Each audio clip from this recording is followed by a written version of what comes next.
Hello, today I'm going to be doing two demonstrations, neither of which are very long.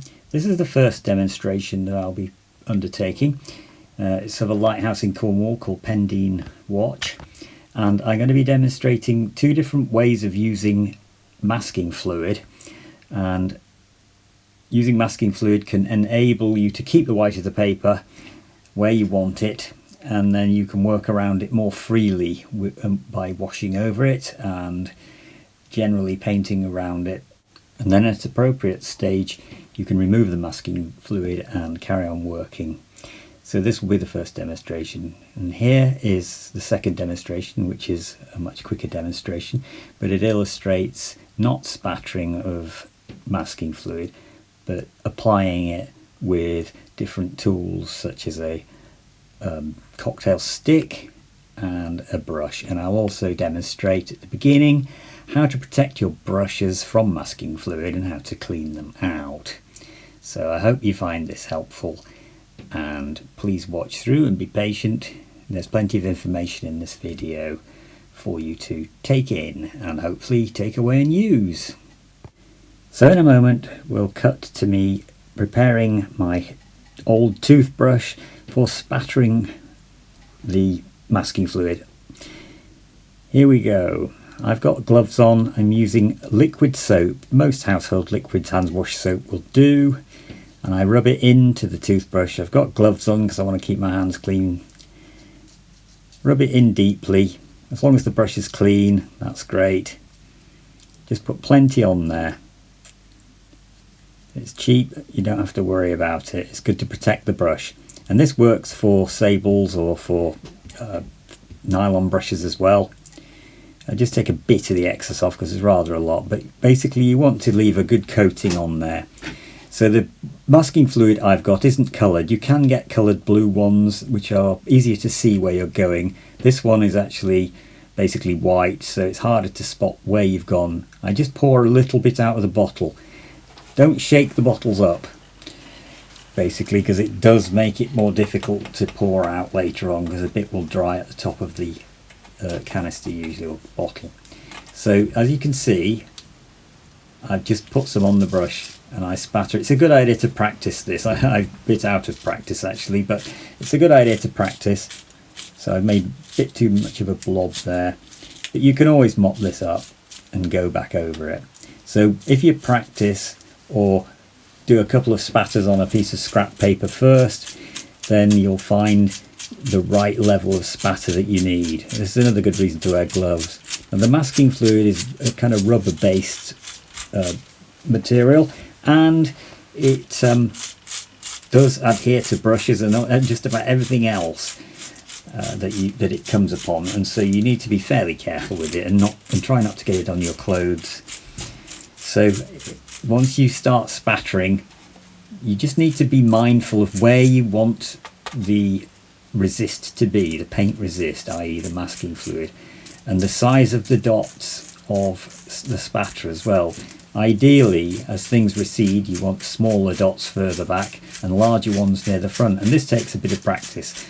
And as I said, I'm a bit out of practice, so I've got dots all over the place.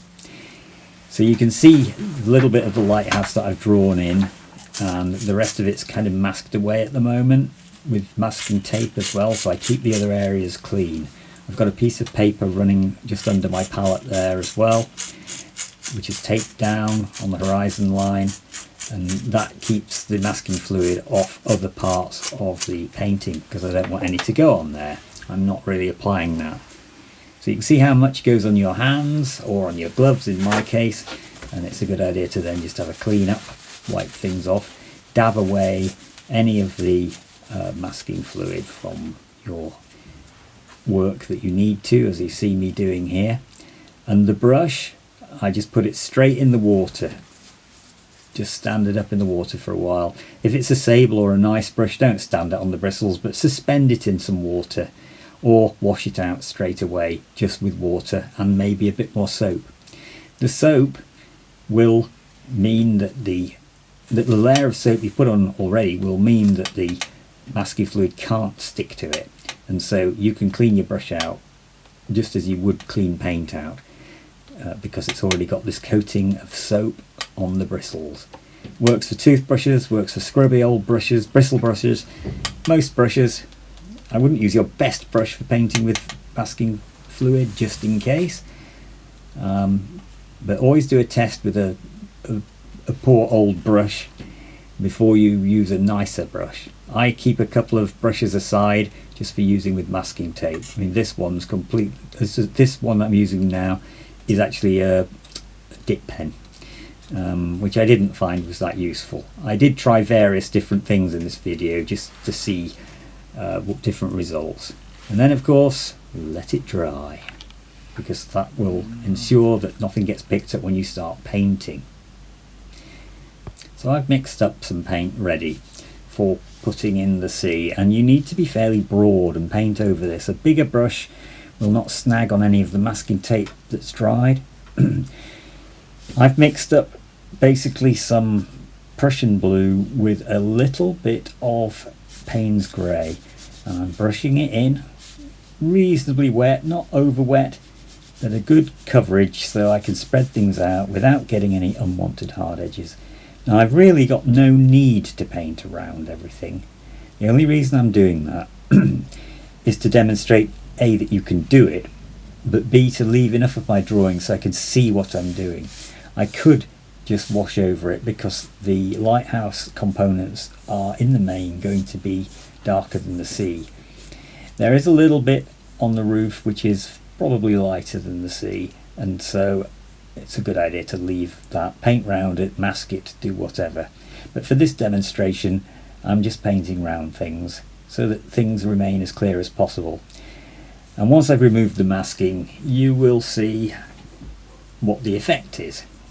Now, there are different ways of using masking fluid, and I don't profess to be an expert because I try to be a purist and use the white of the paper as much as possible and don't actually really bother with masking fluid very much. Certain masking fluids can stick to your paper, they can destroy your paper, so it's a good idea to test things before you put any on there. Also, if you leave it on for any length of time, like a week, and come back if you're doing a class and you have applied some masking tape, and then you come back, masking fluid, and then you come back a week later, you might find it takes some of the paper with it. Sometimes it will sink into the paper and bite too hard, and you'll have a job getting it off without destroying some of the paper surface, and then it's game over really, because you'll never be able to do neat work after that.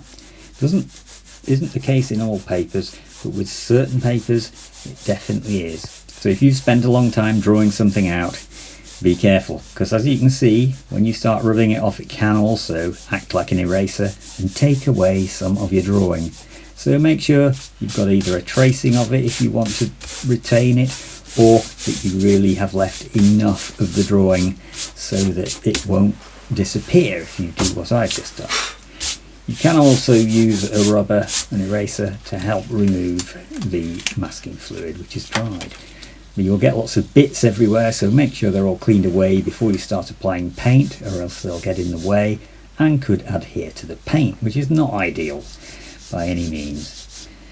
So as you can see, it's not really been that controlled, but as things develop you'll see how you can work around that and keep working on it. So another thing you can do with masking fluid is put down a layer of colour first if you want to keep that colour, and then work around things. It does require you to be systematic. I haven't been overly systematic for this little demonstration because it's purely a demonstration, and just to get some effects across.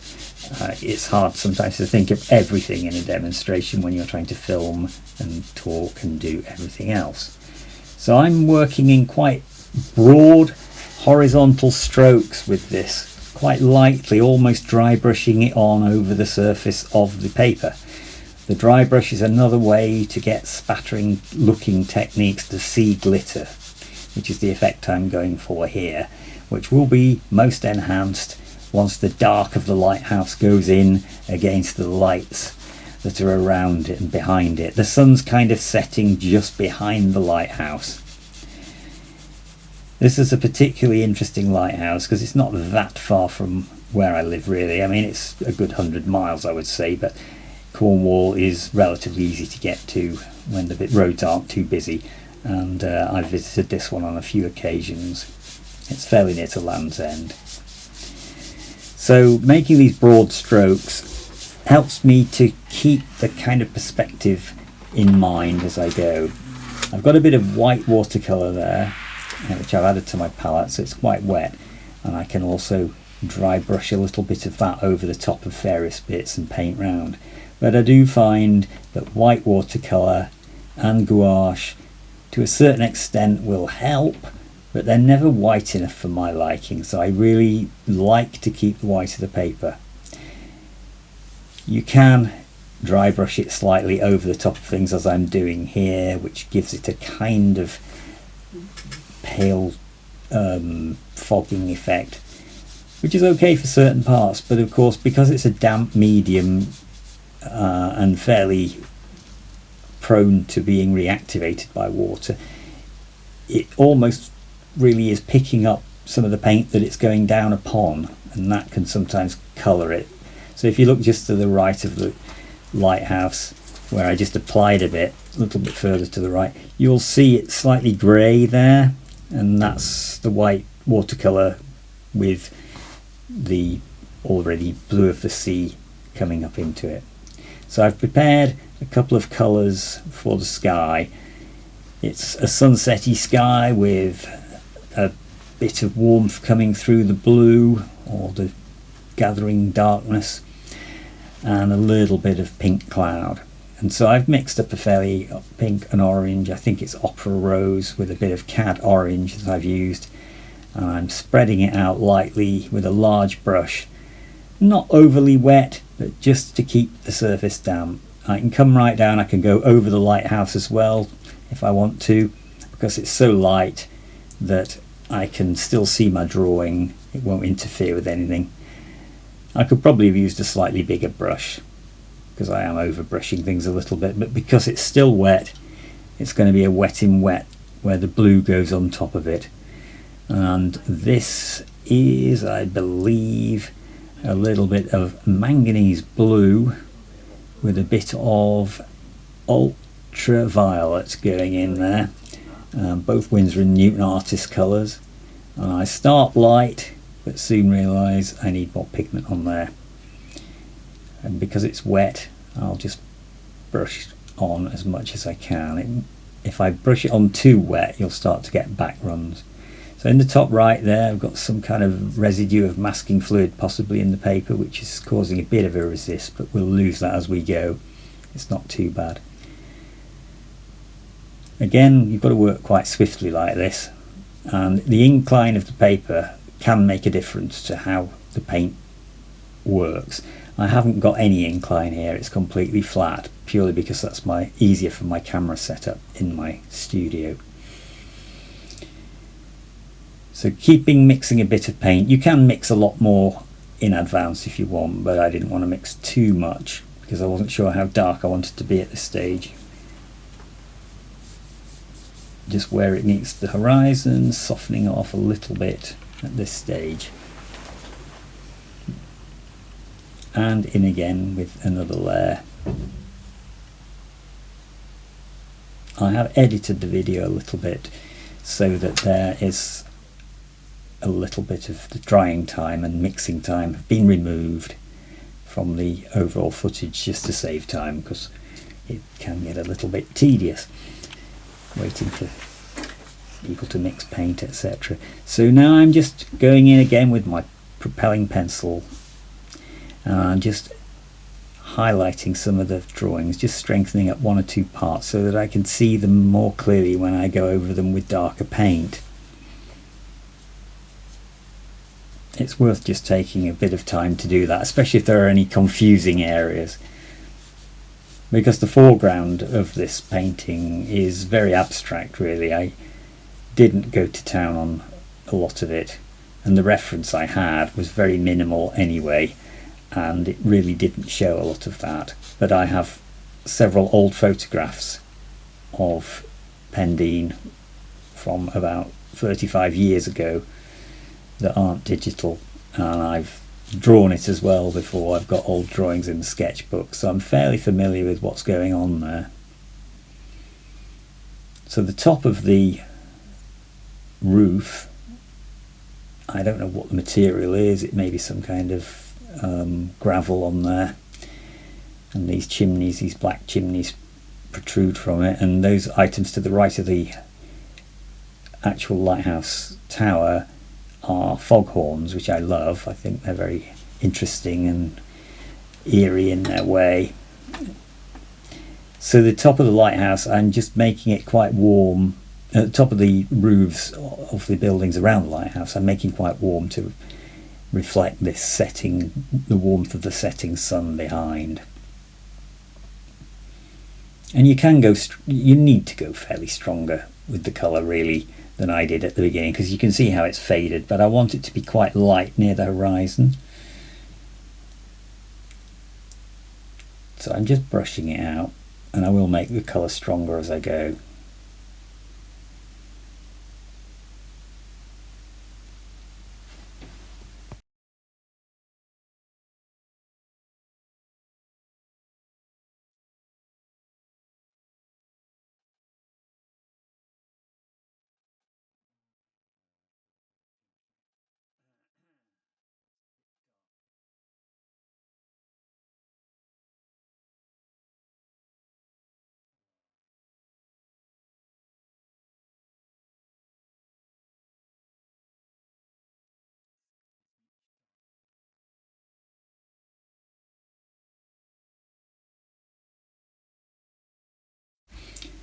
As long as the paint I put on to the damp paper is thicker paint than it's going on top of, it's a bit like a fat over lean principle, then it won't back run.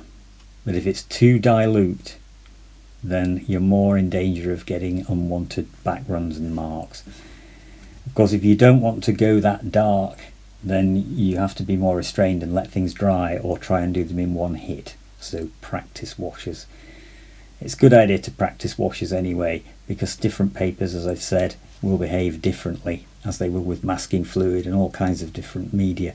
So always get to know your papers, and you'll see from the second little demonstration that I do that the paper on there is absolutely terrible. It was just a loose piece floating around in my drawer, and I wanted to do a quick demo, and so that paper I wouldn't recommend. I don't even know what it's called, so I can't recommend it anyway, but it has a very nasty surface in my opinion. The paper I'm using at the moment is Saunders Waterford 300 GSM with a knot surface, which is like a kind of textured medium grain surface. It's not rough, but it's not smooth, it has texture. It's known as a knot surface, N-O-T.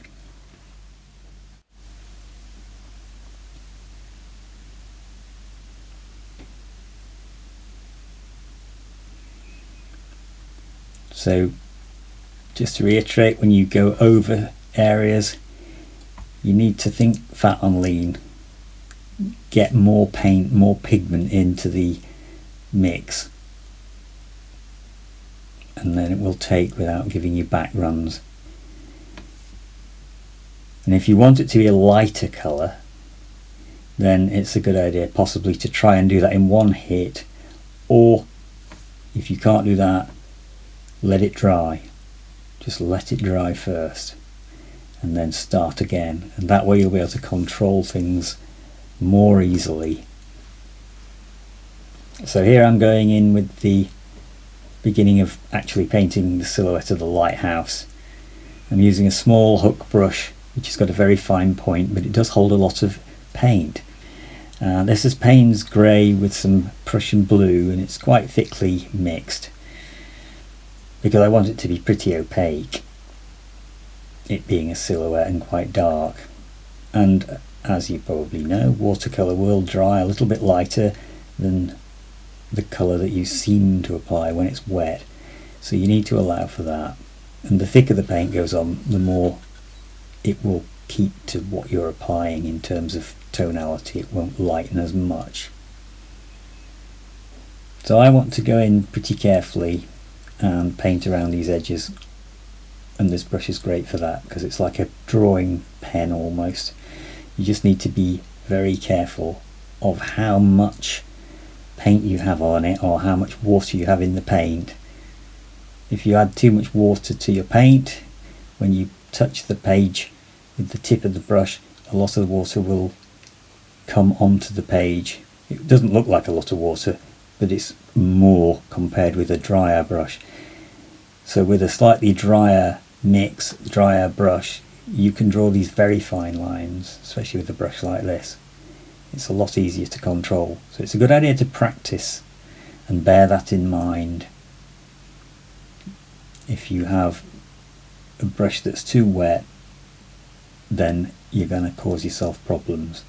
So get used to different drynesses of brush, different dampnesses, and see what they can do. And again, different papers absorb differently. The environment around you, if it's a very warm day, will also play a part, or if it's a cold day. All of these things need to be considered when you're painting in watercolours. This is real time, but I do actually speed up some of this process. You can still see clearly what's going on once it's sped up, but this is real time just to illustrate how long these things take. And also I've edited certain bits out because otherwise we'd be here a long time, and I'm sure you can imagine how this is actually panning out.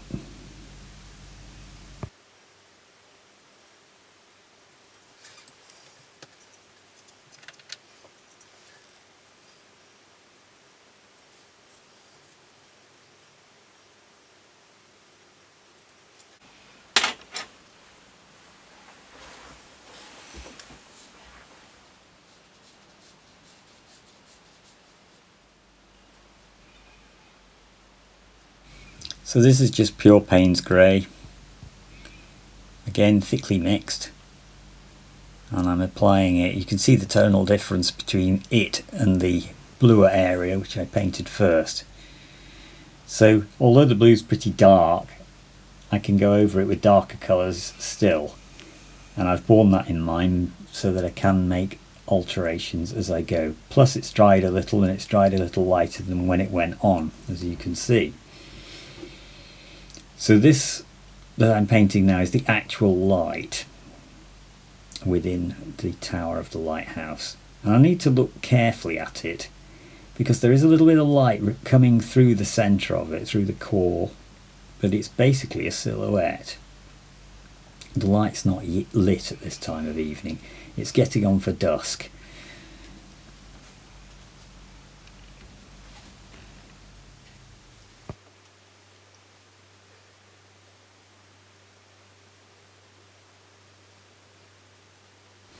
So this bit is sped up to the max that I can speed it up on this editing software, which is still not that fast, but it does save us some time. And I've zoomed in a little bit so you can just see these lines. I've drawn them in first, and they need to curve around the form of the lighthouse. So I looked at the reference, I've spaced things out, I've taken time to draw it in reasonably carefully. Little details like that you don't really want to rush. They need to be fairly carefully thought through and done. And as I said, there's a little bit of curve to it. Even now, I could be more careful. So there are more lines going in, and on the right hand side where things all cross over on the curve away, it's actually a little thicker. This is a piece of tubing or rail going down, and then there are the handrails. I do a little bit more work to the actual crisscross glazing bars later on. At the moment I'm just trying to get in the good general shape of the lighthouse. The perspective looks slightly out on this video, but that's, if you look at the bottom of the drawing pad, you'll see that it's slightly up on the right. That's just my camera position that's slightly at an angle to the plane of the page, which makes it look a little distorted, but it's actually not. So I'm just lightly feathering in where I want the railings to be and see behind it. I'd forgotten to paint the sea in behind it on the first pass, so just getting that in, then continuing with this lighthouse rendering, using a slightly bigger brush now because the hook brush wasn't really going fast enough and there aren't so many careful edges to render here. And because there's a dividing line between the bottom of the lighthouse and where it meets the wall that passes in front of it, I can use that as a break line. I can stop working there if I want to and just keep the wet in wet within the area of the lighthouse body. It's a good idea if you're working wet in wet to try and manage areas when you need to, so that you can work the paint when it's at the right level of dryness. Understanding those levels of dryness is a real task to get your head around, but you need to think in terms of that. Here we are working again with a mainly Payne's grey with a little bit of Prussian blue in it. Mix quite thick again, and back to the hook brush so I can draw carefully and pick out the shapes of these trumpet-like foghorns. And I've heard these foghorns. I've heard these foghorns in action a few times, and they are pretty loud. They're fairly impressive, and you can hear them for some distance, which is the idea, of course. And they have a very sort of haunting, in my opinion, sound, especially when in the otherwise quiet of the fog. So on the railing of the lighthouse there is a kind of lens or light of some sort, which I've just a moment ago paved the way for. I'll add the little white touch slightly later with some white pigment. And these black chimneys and vents on the roof and shapes of the walls, I'm brushing in with reasonable accuracy, but not over sweating it, as long as they're just more or less right perspective wise in scale and position, and make sense in relation to one another and the other components of the lighthouse station, then they'll create the effect I want. And as this is just a demo rather than attempting any fine art, I can get the effect across quite quickly. And if you were out sketching, this is the sort of quick effect that it's good to be well versed in, because when you're out in the landscape and the light's changing quickly and you have to get things down quick, it's good to get used to working in very quick methods. And the whole foreground, really, the buildings are all pretty dark, and your eye gets drawn to the main centre of focus, which is where the most detail and contrast is, which is the lighthouse body itself against the white of the sea. So the eye does tend to get drawn to it.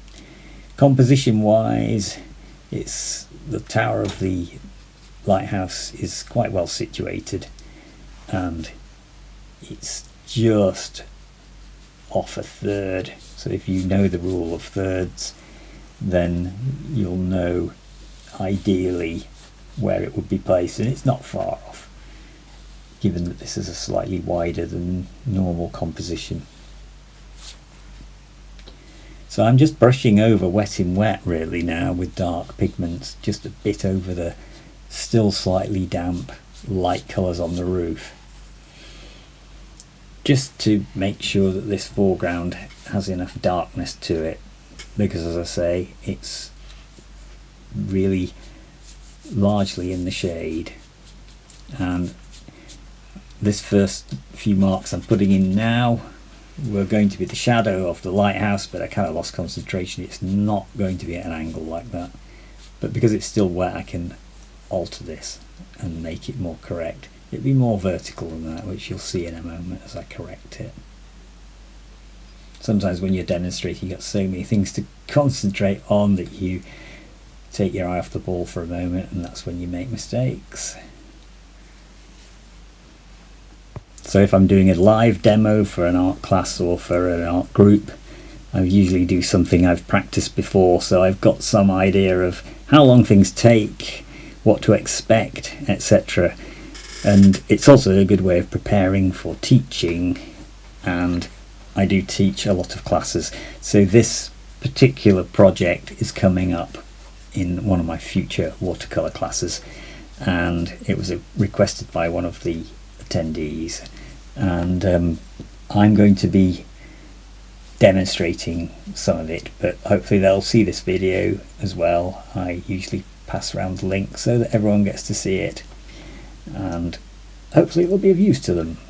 But it's certainly of use to myself, because I can learn some of the techniques when specifically applied to the subject, and the subject is going to be lighthouses. So I just thought to do something using masking fluid would be quite a good one, because people often ask me about masking fluid because I don't use it very often, therefore I haven't really taught it much. So I thought it would be a good idea, and I would make a video, and here we are. I'm applying a few more of the shadows now, just to try and get a sense of the light, make it a bit stronger, and I can go over the body of the lighthouse with some darker pigment now, just to emphasize it. It also emphasizes the light within the dark. So on the right of the tower there, you see I've left a little bit of light, and it's little things like that that aren't that apparent at first, and they're harder to spot. Why does this look more accurate? And that's because you do find light within the dark quite often. And I've got some white ink now. This is an acrylic white ink, so I cannot take it away once it's dried, so I'm going in fairly carefully with it. And this is the little lens I was talking about. I'm just painting that in with a bit more of the white ink, quite thickly applied. A little bit of a highlight on top of the lighthouse cap there as well, and I'll just add a little bit of shadow to that very soon. So there are some chimney pots and quite fine details which I can put on retrospectively, just adding one or two little things here and there. Some of the support wires for the foghorns, one or two little hints around that lens, bits on the roof, etc. So I take the tape off. You can see there that this tape has taken some of the paper away, so if you pull it away from where you are, as you can see, it's taking even more of the actual brown stretching tape away as well, the gum tape. It's good to pull it away from your work. If you pull it towards the work, sometimes it can tear into the work. I speak from experience. So now we're into the second demo, and this time I'm applying masking fluid with a cocktail stick. So I sharpened the cocktail stick on one end, and I've cut the other end off so it's more blunt. So I've got two different size points with which to apply the masking fluid. Now you might think, oh my goodness, this is going to take forever. Yes, it does take a while, but you can do it, and it doesn't take as long as you think. Again, like with the paint, you've got to watch how much you put on your cocktail stick. I've cut a lot of the video down just so you don't have to watch everything I've put on, because it did take me quite a while. So again, you can see me applying soap to the brush, plenty of it. This is an old synthetic brush, but there's plenty of soap on it, and I can paint around the form of the boat's hull using a little bit of decanted masking fluid. I can also paint more dots, more lines into the sea, and now just wash the brush out again, because it was completely covered in soap first, and as you can see, it's fine. There's no residue in there at all. It's clean. So let the masking fluid dry. I probably worked for a good 20 minutes putting down masking fluid. And this is the paper I was talking about earlier, which is rather horrible texture, and once you start applying the paint to it, it seems to darken. the paper because it's sinking in. I guess some of the sizing has deteriorated, and so it's not resisting. It's soaking in a bit like blotting paper does, but it's still spreading, and it's fine for the purposes of this little demo painting. I haven't bothered stretching this one.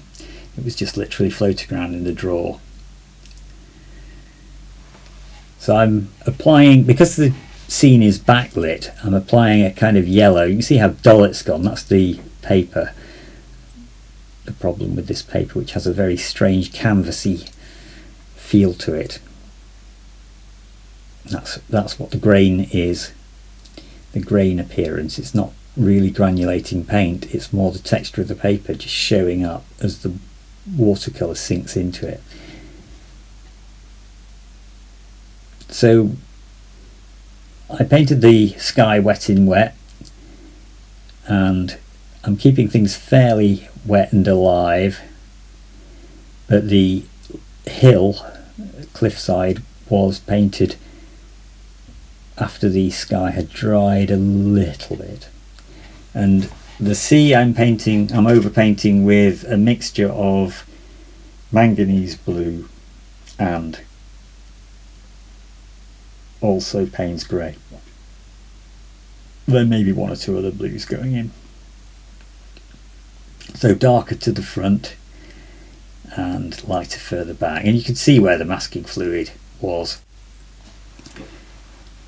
Right, another layer on the cliffs, brushed in, and this is sped up again.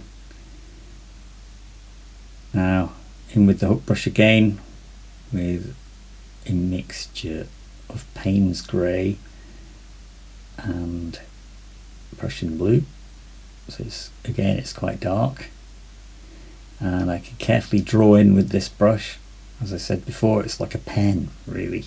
It's like working with a pen. It's a great brush for doing detail with.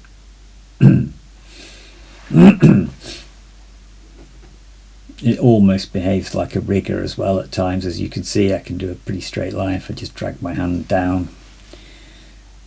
Quick swift marks sometimes give you a better line than going very, very steadily and carefully. It tends to be more wobbly if you do that. So I find sometimes doing a very swift line, but you need to practice them to get them to go where you want. It's all very well having a nice beautiful line, but if it's in the wrong place, it's no good. So again, the boat this time is quite a silhouette, and there's a sort of liner over here, let's say. You can make up one or two of these things. You just need to get the shapes to be believable and the way it sits on the water to be relatively believable. So there's maybe another small vessel in the background. It'll be a big vessel, but small relative to the size of the image. A few of the details going in, and a little bit of the rigging. I'm not going to go too fussy. This is a quick demo just to show the difference between spattering and a more controlled approach to applying the masking fluid. And of course you can spend a lot longer and go to town on it, but I think the thing I'd like to stress is that if you want it to be neat and tidy, you've really got to spend time and go to town on it. It's not something you can just do quick. If you get used to spattering, it's probably because you've spent a long time learning and practicing so that you get just the right amount so you can do it quicker. It's the same with spattering paint. You need to practice it. You need to practice paint consistencies, etc. So here's the final effect of the little demo. I did add a bit of white paint again, a little bit of white acrylic this time. And here are the two paintings together, just to illustrate. So I hope you enjoyed the video. Please like and subscribe.